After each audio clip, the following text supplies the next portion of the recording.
Hey guys, Jeremy at Speedwerx here. Today we're here to talk to you about our new Q6 muffler for the Arrestor Wildcat XX. It's a performance muffler, but it's our quiet version. Camera guy here is going to span over and show you what we got here.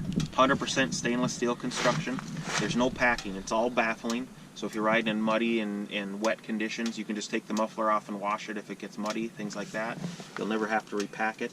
It does have a built-in internal spark arrestor, and it has stock-like sound levels with a little bit of added performance and power. It doesn't require any mapping, although you can add some mapping stuff to get some additional gains, but it does not require it. And we're going to fire it up here and show you what it's got.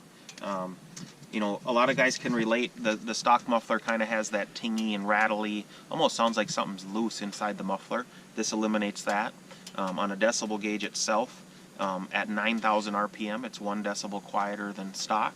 But the cab noise, you know, for guys that are driving without helmets, things like that, you'll notice the cab noise is a lot quieter. It's a lot more enjoyable to drive the machine, and just a better sounding piece altogether. So I'm going to fire it up, rev it up for you guys a little bit, do a couple of little acceleration blasts so you can get an idea of what it sounds like. And if you guys got any questions, let us know, and you can check this stuff out at Speedwerx at speedwerx.com.